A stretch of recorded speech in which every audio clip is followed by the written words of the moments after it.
Hello, I'm Dr. Lisa Belisle, and you are listening to or watching Radio Maine. Today I have with me a dear friend and colleague from my workplace, which I will not name, except to say that we both are at the same Augusta Waterville area health system, and this is our patient experience coordinator, Wayne Paradis. Thanks for joining me today. It's absolutely my pleasure to be here, Lisa. So you and I actually share something that I think almost immediately when I joined Maine General, I could tell we were going to be in sync about. And that is the importance of making the patient experience a good one. Because healthcare these days, I mean, it already is stressful because people come in to see us and they're upset or they're in pain or they have questions and uncertainty. So it's just right out of the gate, it's a very difficult thing to be in healthcare. But there are ways that we can make it more or less uncertain, more or less scary. And I have always thought, that really should be a big part of my job. And that is essentially the entirety of your job. It is. So tell me about your job and how you got to be a patient experience coordinator. Well, Lisa, I had a very circuitous route to the role I hold today at our workplace. I began way back as a stay-at-home parent, believe it or not, the only guy in a field that was largely female. And it was through that work that I learned quickly how to socialize with just about anyone. And when I came back to the workplace, at the place we work now, I meandered through in different roles, starting in prevention. Then I worked as a health coach for the organization. And something interesting happened right at the beginning of the pandemic. Many staff where we work were redeployed, and I was redeployed to our cancer center. And in that capacity, much different role, screening people for COVID. And it was through that process that I watched people at their worst days of their lives come alive as a result of how I interacted with them. To the point where they made me a badge that said Prince Charming. And while that might sound a little silly, it was a badge of honor that I carried very closely. And as it turns out, what was happening there at the entrance of that facility essentially was shaping that patient or each individual patient's experience. And it was noticed by others around me that this guy's got a knack for turning the mundane into something that's pleasurable for other people. And one thing led to another. An opportunity opened up where we work, and I was gratefully chosen to carry on this important work for our organization. And that is the etiology of how I became where I am now. And frankly, I love coming to work every day because I know individually we can make differences simply by being present with people and doing those small things that don't tell the patient or suggest to the patient, what's the matter with you, but rather what matters to you. I think I first met you when you were still doing prevention and you came in. So our organization has a 2-day orientation and we call the first day, day one. Not a super creative name, but I'm not criticizing. It is day one. And you came in and you were talking about wellness with a group of people that you'd never met before, kind of a disparate mishmash of, we had some administrators, we had some doctors, we had some front office staff, housekeeping.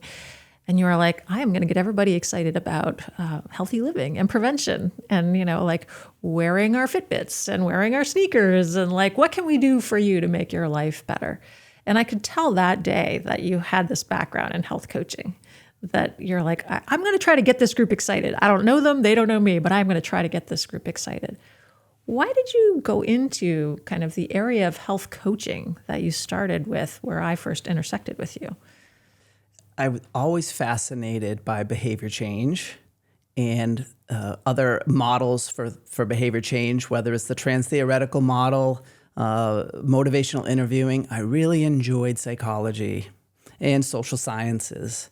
And what health coaching did is it put me in a place to kind of draw into what was, I'd like to think, innate as far as where my strengths lie.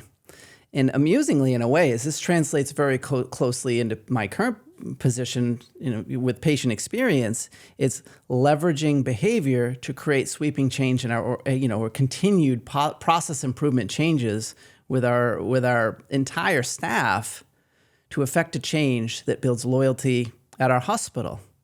People don't always remember, much about their appointment, but they remember how they felt. They remember how folks interacted with them. This drives loyalty, oftentimes as much as the clinical outcomes that they potentially get down the road. So did you major in psychology as an undergraduate, or did you have any sort of academic background? Sociology, that can go a lot of ways, vocationally.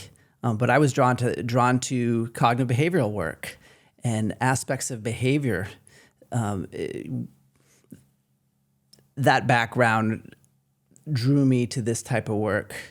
And my predecessor, he saw that in me, and he said, "You ought to apply for this when I retire." And it was an absolute honor to be esteemed as highly as that, to step into someone's shoes that had done things so well and paved the way. So here I sit, continuing to evolve with everything that I've learned and everything I continue to learn, in the name of what will keep our patients coming back, but not just because it's a game, but because this is really what people need. And that understanding of people and that background in sociology, I think, is so much more necessary than sometimes we think. And actually our new / current CEO from the healthcare system we work with, this person's background was actually in sociology. That was his undergraduate major at a small liberal arts college, and then went on to get a business degree. But I just think that that's so interesting that was where that person's mind went initially, because understanding where people are coming from, kind of either scientifically or just behaviorally or interpersonally, it makes such a huge difference as to how much you can affect change. It absolutely does. And for so many people, no matter what it is, whether it's your mechanic, the dentist, if someone gets the sense that the relationship is transactional in nature, really think about that. They want my money. This is just in and out, nothing personal about the experience.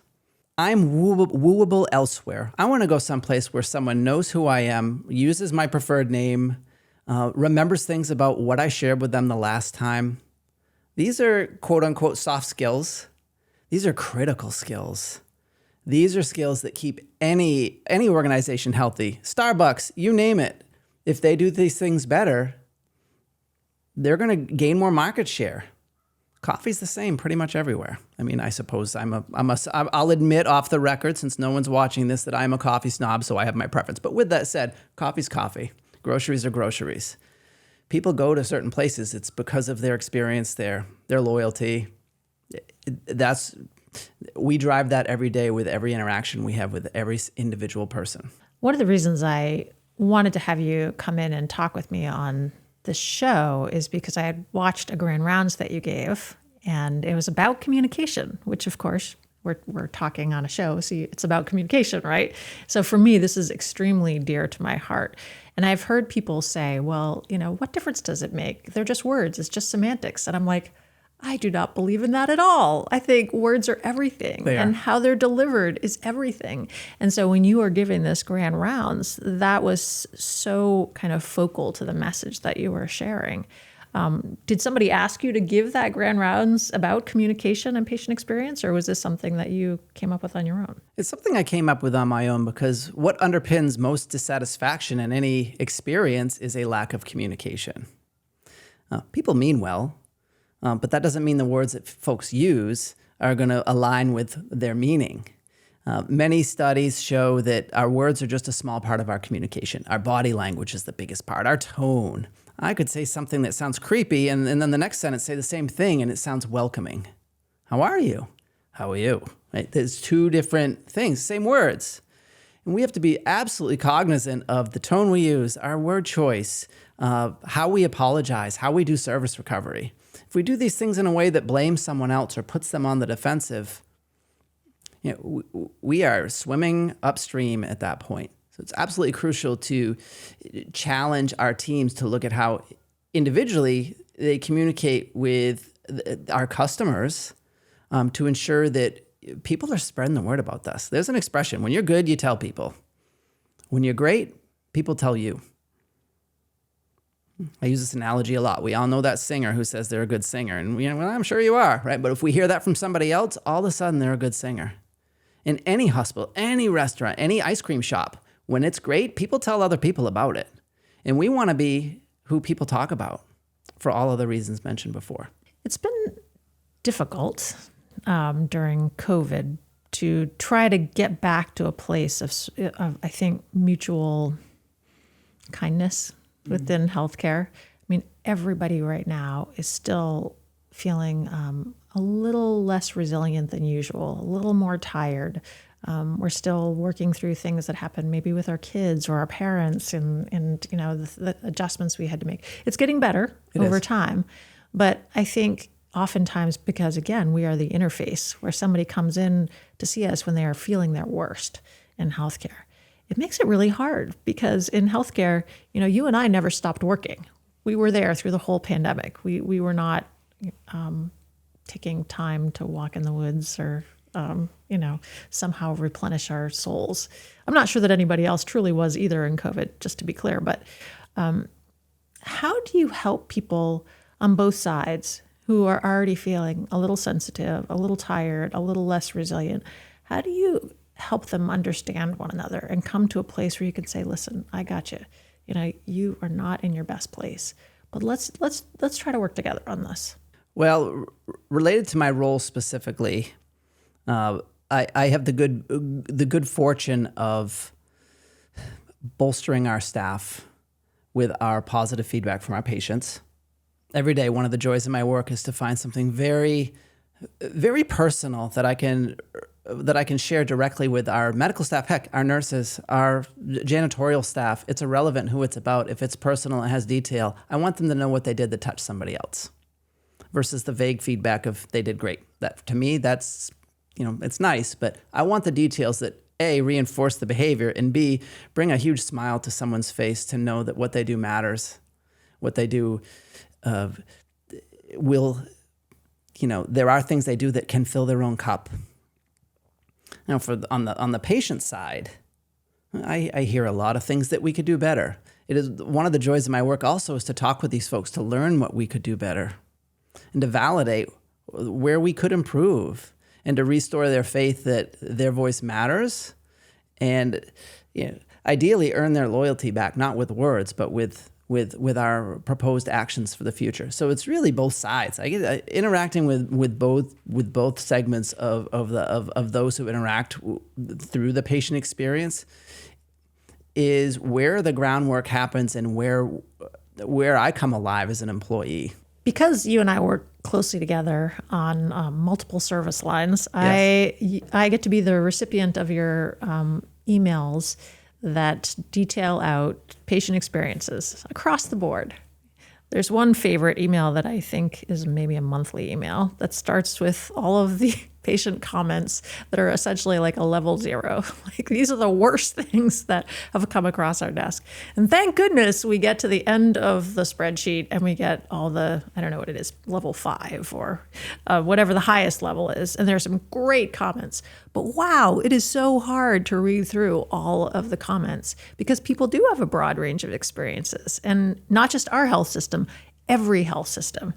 So how do you help people accept possibly the negativity of the comments, but also learn from them? Great question. Stepping back, patient experience on the whole, it really comes down to one word. It's not whether we provided great care. It's the patient's perception that we provided great care. We're going to provide great care, but if the patient thinks we are doing other things, that they weren't present to them, they could rake us over the coals for that. And that's their right. So it's an opportunity, number one. It's really a conundrum in a way. In the past, I used to put only the top ones on there, and then I'd put the nasty grams at the bottom. And what we found is that, you know, people ran out of time. It's a lot of feedback, and people didn't read those. And yet, where's our opportunity? Where's our service recovery opportunity? Where's our fact checking? There's so much to learn from that. Sometimes it's entertaining. I mean, there are a variety of, I mean, you said, I really like this comment, which I very much appreciate that these things are looked at and considered. It's not just that email. You know, you mentioned this monthly email that comes in. Ideally, it's delivered in a way that invites our leadership to look at it versus, oh yeah, that patient experience stuff. Like, ooh, what is there for me here? What's highlighted that I can really learn from, and how do we grow from an organization from this? And anybody watching this, like, all feedback, you may wonder, you get that survey call and is anybody going to do anything about this? We look at every piece of feedback. We challenge change in order to make experiences better for everyone after that point. So the comments that you receive are, yes, that is a batch. Right? We take the learning nuggets from that batch for our change. And frankly, we take the positive feedbacks and we glorify the great things that we do too, because the lion's share of our feedback is incredible. And there's nothing I like more than to validate that work as soon as it comes into me. There are a range of comments. You have to take them where they're coming from. One was the ice didn't taste as good at this organization, at this institution, as in other places that I've been to, or maybe McDonald's. I don't remember exactly what the comparison was. And I was like, oh, I wonder what I could learn from this. I mean, maybe there was something bad going on with the ice in that machine that day. Did you go down to the ice machine and give it a try, or what? I mean, actually, I regularly have water with ice in it from our cafeteria and our coffee shop, and I've actually never had a bad batch. But that doesn't mean that, this person didn't have a bad batch at some point from one of the nursing units. I don't really know. But it is always interesting, too, that you actually have to be open to getting all the feedback and saying, all right, well, maybe there's nothing we can really do about the taste of the ice because maybe it's just related to the taste of the water, and maybe they're on chemotherapy medicines that maybe cause their taste to be off. But always being like, okay, what do we learn from this? What can we change? What can't we change? What do we just have to accept? And there's a lot of different directions you could go in. I mean, you could really be chasing down some of these comments. Like, that could be your whole job all the time, which I guess is sort of your job, right? All the time. It is. And you're right. It's do we pursue the ice? Do we have the equivalent of a blind taste test of all the ice on the floors? I mean, that's, of course, that's probably not a level we're going to go to, but perception matters. Perception's reality. We know that experience can be marred by one small thing across the entire continuum of their care. It's everyone and also everything people encounter. We can be dazzling and charismatic and remember names, children's names, how their child's travel soccer league went. But if the ice wasn't great, we may get a marginal review from that patient. So it's critical that we don't necessarily poo-poo that, but we really look into that. What could we do to change this? And much of that feedback drives our change too. And we look at that stuff. It matters to me. It matters to my leadership, and it will continue to matter. And I think it is. I mean, maybe this is actually an important thing for people to know. I mean, when you send these forward to me, the other chief medical officers and I, we read this, and we read the daily risk report with all of the issues that come through that are potentially a little hazardous to patient health. We read the patient advocacy report that comes through with all of the comments from patients who are concerned that their care wasn't at a level that they wanted. We read the patient experience comments. So if anybody's thinking that this is going into a void, I can't speak for any other person in my organization, our organization, or anywhere else. But I personally am reading these comments. And I think a lot of senior leadership does take these things very seriously. Agreed. And in what you say is 100% true. That's why where I work, I believe that we have a world-class leadership looking at the voices of our patients for continuous improvement, period. Experience more and more, whether it's liked or not, it drives future loyalty no matter the business. And more emphasis. I mean, there is even things like reimbursement attached to patient experience. When we do this well, I mean, where do you want to send your loved one? A place where staff don't listen well, where there are lots of falls? Of course not. So savvy consumers can look up this information, and if they have a choice, they can send their loved one to, Hospital B if Hospital A is, something they perceive to be not the ideal healthcare experience for their loved one. I mean, so it really does matter. We measure lots of things. We want to be seen as the best. And it's something that I go to work every day ensuring that we do to the limits of my abilities for sure, which I still haven't found, by the way. I'm wondering if you have had the same experience I've had, which is that as I've worked with people that maybe finished their education or even started and finished their education during COVID, that because the lack of interaction with humans other than audiovisually was their experience of education, that when they actually reemerged into the workplace as perhaps young professionals, that they had to almost get skilled, retrained, reskilled in how to be a human and engage in human conversations. And I'm not even just saying the younger people. I'm saying maybe there's a group of people that, like, as a result of being not with other humans for 3 years, reemerged into the world and didn't know how to play in the sandbox well. Have you seen that in any way? In many ways, the pandemic became a loneliness pandemic for a lot of folks. Sure, our youngsters, but even those who are isolated at home. And that is very, we're cognizant of that, even from a training perspective. Like, all our new staff receive patient experience training now.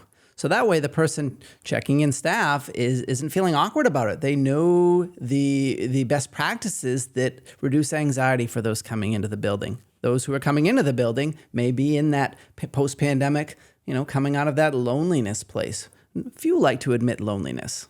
I mean, it's like fear. We'd much rather, express anger than to admit that we're hurt or afraid. These are just human conditions. And loneliness is something too that in a way, could carry shame. Right? So in order to alleviate a lot of that, we train our staff on how to essentially engage with someone that reduces anxiety right from the get-go. And it's really not, quote unquote, rocket science. It's a warm smile. It's eye contact. It's using someone's name. Someone knows right away if you're happy to see them, or more bluntly, who the most important person is in the room. They know right away. So it's critical that we set the stage appropriately.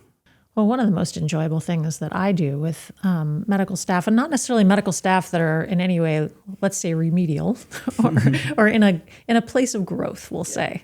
One of the things that I enjoy doing is actually kind of shadow rounding or sitting in on visits that people will have in the outpatient setting or in the hospital and actually watching how the interactions go, because it's very informative. I mean, we don't really know. You can say, oh, so-and-so is a great doctor, physician assistant, nurse.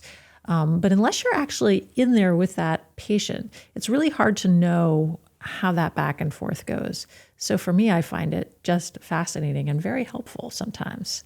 Do you do that kind of shadow rounding yourself? Occasionally. Yeah, absolutely. It's an initiative that I want to take on moving forward to have a more consistent, and those listening, more consistent, still a vague term, but have it be something that is a prioritized aspect of the work. It's one thing to shadow round. It's another thing to see someone who doesn't have a witness, right? You're likely to get someone at their best, which is great, but it's still that opportunity to give feedback to someone, which is a fun thing to do, and there are elements of giving someone that feedback where they hear it, where they will accept it, and they'll grow from it. And I think from your shadow rounding, you may come up with the same, opportunities where, if someone's resistant to feedback, it gets you into that then what dynamic. But like anything, developing relationships with those staff that shadow rounding occurs with, it sets the stage for that authentic feedback. Because at the end of the day, our staff want to grow and they want to be their best. And I think that those characteristics alone make that process, make those staff open to feedback. I welcome all shadowing opportunities, mentoring, facilitation, you name it. Anything that will make our brand, our patients in general more pleased about their time, bring it on. Yeah, and I feel the same way. And also, I went to shadow in the emergency room recently because that's one of the service lines that I work with. And the person, I think, was so concerned that I must be doing this because this person had done something wrong that literally the person couldn't make eye contact with me for the first 10 minutes. They just worked on the computer and didn't really say anything, didn't really talk to me. And I was like, I just want to be really clear here. I'm just trying to learn. I'm not here to give you advice. I just want to know, what is it like to be a practitioner in the emergency room? And I think allowing that person to understand that, look, you're the expert here. I'm not trying to be intimidating, but I think it is sometimes intimidating. And I think, obviously, if you have somebody who's one of the chief medical officers come in and is following you around, you're thinking, oh, is my job at risk?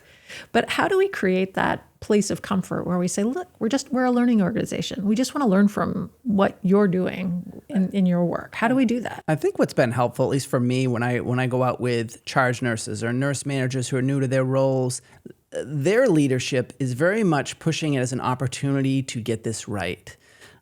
What I found in my rounding with some super clinical staff who might not have the same background as I do is it's very much like, how are we doing? Are we responsive? Anyone you want to recognize? All right. My example is a little exaggerated for purpose. Whereas my approach is, what would you be doing if you weren't in the hospital today? And what did you do for a career? And tell me more about that. What town do you live in? Patient opens up. Next time I go in the room, I know I have instant small talk. They are happy to see me. Does it have anything to do with their clinical care? I contend that if someone has easy things to talk about with that care team, that their stay is better. And frankly, it's better for our staff too, who go in the room and they know that patient by name. They know the patient's spouse or the +1 by name, and they know things about their life that they might be missing out on because they're here. And it adds to the overall compassion from our end, and it bolsters the relationship. So I think, getting back to that question, it's the support of that top-down leadership that says this is going to happen, but here's why, and here's not why. It's not to monitor you and talk about what you're not doing well. It's to build your skills to embody those patient experience traits that align with what our customers want. So one of the things that people have noticed about notes that I write, and this is getting to your point about knowing patients, is in the notes, even though there's absolutely no reason in our current electronic health record to make these sort of comments, I will say, this person enjoys going to Harley-Davidson rallies. This person has 3 great-grandchildren that she cares for every Tuesday. And actually try to round out people's lives, because I think you're absolutely right that if people feel known, whether it's a staff person or whether it's a patient, they feel like you really care about them, which actually I really come to care about the people that I interact with, because there's usually a chance for connection that can be so much deeper than, let me just look at your, white blood cell count with you and, look at what these numbers are telling me about your body. It's more like, Wayne, I know that you play classical guitar, so tell me about that, which I'm going to actually ask you that question in a minute. So how do we create enough space in an interaction to ask questions like this? How do we encourage people to do that? Because it doesn't have to be a 25-minute conversation. It doesn't. How do we encourage that? Well, so much of it, and it's what you do so well. It's the body language that shows the speaker or the person you're with that you're really interested in what they have to say. And it's those traits like that. It's the appropriate eye contact. It's the body leaning in, paraphrasing where appropriate, asking probing questions. All of those things work toward getting to a place with anyone that you're earning the right to hear their story. If we think about people in our lives that we've earned the right to hear their story or not, we don't just give that away for nothing. And in that relationship that you're speaking about, right, someone wants to give their story away, but you know what? You've got to earn it in a way. And you're going to earn that a lot more. And you're going to enjoy your work a lot more when you know you've earned that right. Period. And what you do and what most of our medical staff do that I interact with, they strive to do this too. And it's part of their training. When medical staff onboard at our organization, they receive personalized, and by personalized, I mean tailored to their service line training, not just so they can do well in their surveys, is so that folks understand what matters to our patients more than anything, based on hundreds of thousands of notes and of comments from them about their experiences, continuing to morph what's important to them as our times roll on. So it's that body language piece. So much matters. I ran into a colleague the other day, and I was so happy to see them in the cafeteria. And within 5 seconds, they pulled their phone out and they were half listening. And they were teaching me right away, even though I didn't say it out loud, that I was more excited to see them than they were me. This wasn't where we work. It was somewhere else, of course. And the next time I passed them, I said, "Hey, how you doing?" But I did not stop. So we're constantly teaching people how to treat us. And for analogy's sake, we do the same thing with the people we're caring for. If we give folks a symptom or a signal rather that we have better things to do, or they aren't as important to us as we are to them, they will act on that and they will create their perceptions that are very difficult to change. So it's critical that we do all of these things in addition to providing great care. Well, I think you're right. And I do think body language says a lot. And of course, we're asked in our field, we're asked to gather a lot of data, which means a lot of times there's a computer and a screen that's in between the person that we're talking to and us. And being aware, like you can turn the screen. You could actually look at the screen together. This is you, Mr. Jones, as the patient. Let's look at these numbers so that we're interacting with each other and with the screen. Let's make sure we're always at the same level. So I don't come in and stand and tower above, Mrs. Smith, because, I don't have that much time. You come in and you sit down and Absolutely. you take a minute, because it doesn't even take a minute. You're doing these small things. You're absolutely right that I think it's the body language. It's the questions that you ask that show that you care, that they work at a metal foundry. It's all of those things that kind of come together. And yet I think it can be challenging because people are like, we don't have time. I got to go look at my phone. I got to get this data entered into the computer. And I think it's helping people understand it doesn't take that much time. It's not that different than what you're actually already doing. You're just kind of modifying, a position or an eye contact or a word that comes out of your mouth. It's not that time consuming. Every person in a way is like a present to open. It's like a gift. Like, who is this person in front of me? What matters to them? How can I take an interest in them that makes their healthcare experience a little more unique, rather than that T word again, transactional. Transactional experience is the opposite of patient experience. And we do everything we can to not create that ever. That's when outward migration happens, to other places.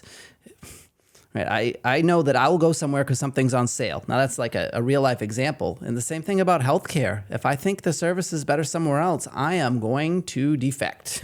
I am gone. It doesn't take much. So it's absolutely critical, all that you mentioned. One of the reasons that I have chosen to work with our health system is because I was almost born in Maine. You and I had this conversation. You and I are both not born in Maine, but really have lived in Maine most of our lives. It was sort of an accident of our birth because our family is from Maine. You just outed me to everyone in my life, and I'm okay with that. Oh my goodness, I'm so sorry. But I think we share that sense, that just deep, deep connections to where we live, to our communities, to the people that we've lived with for many years. And I think that the place that we work at, there's people who have worked there 35, 40 years. There's people I think there's a 4-generation family that I'm aware of, and I think that at the end of the day is so critical to why we do the work we do and why we work where we do. That we're culture. we're taking care of our people, right? So instead of thinking about them as them and them as patients, it's us. And if we help all of us be healthier, then we're all going to be healthier as a community and as a state. So, that's my own personal feeling, but I don't know. I invite you to have thoughts on the matter. Maybe they differ, maybe they don't. One thing I know as I listen to that, Lisa, is having you work there in the role cements the fact that these things will continue to matter where we work. That is huge. I can come to work every month and I pass that comment out, and I know I'm going to get something from you that validates not only the work I do. Who doesn't like validation? Right? Show me somebody who doesn't.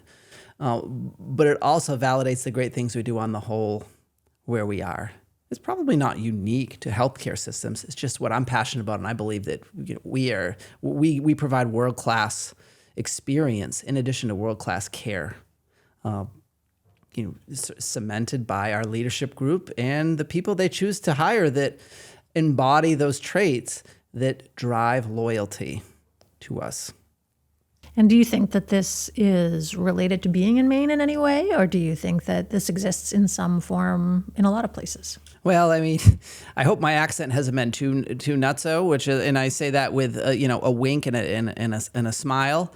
But I think there's an element of, relating to people who are from Maine, and training our staff to know that most folks in Maine don't want to be called sir necessarily. They'd prefer to have their first name used. When we have staff start from other states, they call everyone, Mrs. Belial, and you might not like that if you're born in Maine. Most folks just want their name used. So there are idiosyncrasies that come with working in Maine that I think staff here know because we live here and we never want to leave Maine. I want to make sure that I ask you this question because when I asked you to be on Radio Maine, you said, "But this is a group of people that are creative, and I'm not an artist." And, my emails are very creative, but that's a strong conversation for another day. Yes, I mean, I at your core, I know that you are a very creative individual. Whether you're doing it with a paintbrush or whether you're doing it with words and interactions, I think there is creativity at its core. However, the thing that I want to make sure to ask you about is your classical guitar, because I think that is an art form that many people might be surprised to know that you engage in. Oh, absolutely. Other than my family, who's probably a little, fatigued with me taking over the living room for an hour every day. But when the pandemic started, I dabbled more closely with classical guitar because, really guitar. I played it as a youth thinking it would make me cool. And, at the end of the day, there's more that went into that than just my ability to hit a G chord. I always liked finger picking more so than strumming. And at the beginning of the pandemic, I bought a classical guitar, which is much different than a regular guitar. For those who aren't familiar with the differences, the neck is much wider, which means some much larger spans with fingers. The strings are nylon, a different tone, held differently. So much fun. So it was through the pandemic that my interest and ability exploded. And I continue to enjoy and build and while I am not I don't have a gig every weekend at posh establishments other than my living room. I am known to play in the cafeteria at the hospital where we work, and I welcome anyone listening to contact me for a very fancy schmancy audition. Keeping in mind that my style is Baroque, romantic, very technical. A lot of fun. I fall in love with the dissonance that chords and note combinations create, and it makes me come alive. Learning a new piece. It's like meeting a new person at the hospital. It's like I want to know about them. It's that honeymoon period that I have with every piece, and then it goes in my repertoire. And I would say there are roughly 300 pieces in my repertoire at this point. Very few memorized though. So that's the next goal. Well, I want to make sure that I end this conversation by giving a shout out to your mother, because I've now heard from you at least twice that your mother will be watching this.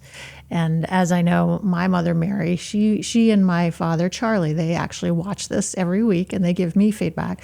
So I hope that your mother, Wayne, will be watching this and will give you, I guess, whatever honest feedback she is want to give you. She has blinders on. Okay. Yeah. She'll love it no matter what. Well, that's good. Absolutely. And if you have 50,000 views, please know that 49,000 may be her. Okay. Just want to throw that out there. All right. She's a lovely woman. Very proud of her. Happy to have her in my life still at this. I'm not, by no means am I an old man, but I never take advantage of just understanding the opportunity of having the elder generation still in my life. Well, and I think that I agree with you, absolutely. And I'm not sure that any of my children at this point have actually maybe watched any of these episodes of this show. This is nothing against any of my children. You're all wonderful. I love you in case you are watching this. But I do love the fact that my parents and clearly your mother are interested in supporting us in our ongoing kind of professional trajectories. So I think that is another similarity that we share. Yeah, thank you, Lisa. And, when you first asked me to come on here, I thought, oh gosh, no, that's in front of other people. But then I was like, wait a minute here. This is such an opportunity to showcase, what we do, where we work, but to expose a content that is truly magical in the eyes of everyone we serve. This is that exposure. No matter the bandwidth that this reaches, right, people will watch this. People will be curious. People may reach out to me as a result, and I hope they do, because I want to hear from folks, not just for gigs. I do welcome that for anyone interested in some Beethoven or Bach. But with that said, around patient experience, talk to me. I want to help everybody look at how they can be even better to foster loyalty, no matter what it is you're looking to achieve in life. Well, you heard it here. If you happen to have a Bach or a Beethoven or Baroque classical guitar gig that you need to have taken care of for you in the greater Wiscasset area, you can reach out to Wayne Paradis. Or if you're interested in having Wayne have a conversation with you, or maybe even present on patient experience. I heard his grand rounds. It's really actually pretty great. And it has been really a great pleasure for me to be here today on Radio Maine. I'm Dr. Lisa Belisle, and I've been speaking with Wayne Paradis, who is the patient experience coordinator extraordinaire in our health system. It's been my pleasure, and thank you so much. Thank you, and I will not share any royalties from the guitar gigs with you. I'm just saying. So okay, it's good to have boundaries. It's been my pleasure. Thanks so much, Lisa. All right, thanks, Wayne.